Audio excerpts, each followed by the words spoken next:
Friends, நம்ம sentences பார்த்துட்ருக்கோம். இந்த சென்டென்சஸை நீங்கள் ரெகுலராக ஃபாலோ பண்ணி ப்ராக்டிஸ் பண்ணுங்கள்.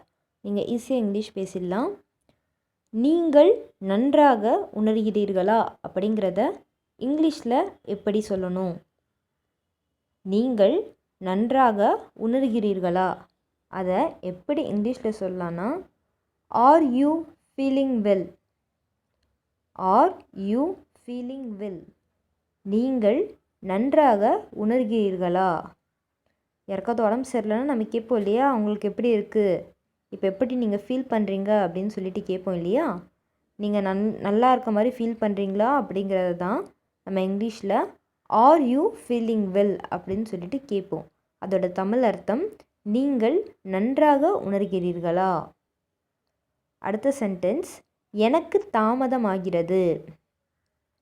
எனக்கு தாமதமாகிறது அப்படிங்கிறத நம்ம இங்கிலீஷில் எப்படி கேட்கணும்? எனக்கு தாமதமாகிறதுங்கிறத நம்ம இங்கிலீஷில் ஐ ஆம் கெட்டிங் லேட். எனக்கு தாமதமாகிறதுங்கிறத இங்கிலீஷில் ஐ ஆம் கெட்டிங் லேட் அப்படின்னு சொல்லுவோம். ஒரு 2 வீலர் ஓட்டிகிட்டு போகிறோம், சடனாக ரிப்பேர் ஆகிடுச்சு, மெக்கானிக் ஷாப் போகிறோம். அவர்கிட்ட என்ன சொல்லுவோம்? ஐ ஆம் கெட்டிங் லேட், சீக்கிரம் பண்ணுங்க, எனக்கு லேட் ஆகுது அப்படின்னு சொல்லுவோம் இல்லையா. அதுதான் இங்கிலீஷில் ஐ ஆம் கெட்டிங் லேட் அப்படின்வாங்க. அதோட தமிழ் அர்த்தம் எனக்கு தாமதமாகிறது. உங்களுக்கு இது பிடிக்குமா? உங்களுக்கு இது பிடிக்குமா? ஃப்ரெண்ட்ஸ் கிட்ட நம்ம கேட்போம்ல, உங்களுக்கு இது பிடிக்குமா அப்படின்னு சொல்லிட்டு கேட்போம் இல்லையா. அதை இங்கிலீஷில் எப்படி கேட்கணுன்னா, do you like it? Do you like it? உங்களுக்கு இது பிடிக்குமா? உங்களுக்கு டீ பிடிக்குமா? உங்களுக்கு காஃபி பிடிக்குமா? கொடுக்கும்போது கேட்போம்ல, டீ காஃபி உங்களுக்கு இது பிடிக்குமா அப்படின்னு சொல்லிட்டு. ஜூஸ் உங்களுக்கு பிடிக்குமா? சாக்லேட் உங்களுக்கு பிடிக்குமா அப்படின்னு சொல்லி கேட்போம். ஏதாவது ஒரு விஷயத்தை கொடுத்துட்டு இது பிடிக்குமா அப்படின்னு சொல்லிட்டு கேட்குறத இங்கிலீஷில் எப்படி கேட்கணுன்னா, டூ யூ லைக் இட்? உங்களுக்கு இது பிடிக்குமா? நான் தூங்க விரும்புகிறேன். நான் தூங்க விரும்புகிறேன். அதை இங்கிலீஷில் எப்படி சொல்லணும்னா, I want to sleep. I want to sleep. நான் தூங்க விரும்புகிறேன்.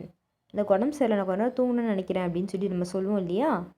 நான் தூங்கணும்னு விரும்புகிறேன் அப்படிங்கிறத இங்கிலீஷில் எப்படி சொல்லணும்னா, ஐ வாண்ட் டு ஸ்லீப்.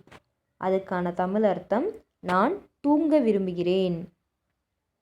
என்னை தொந்தரவு செய்ய வேண்டாம். என்னை தொந்தரவு செய்ய வேண்டாம். சின்ன வயசுலலாம் நம்மளை விட நல்லா படிக்கிறவங்க ஒரு ரூமில் இருந்தாங்கன்னா சொல்லுவாங்களே, என்னை தொந்தரவு செய்யாத, எனக்கு வேலை இருக்குது அப்படின்னு சொல்லுவாங்க இல்லையா. என்னை தொந்தரவு செய்ய வேணாங்கிறத இங்கிலீஷில் நம்ம எப்படி சொல்லணும்னா, don't bother me. Don't bother me. என்னை தொந்தரவு செய்ய வேண்டாம்.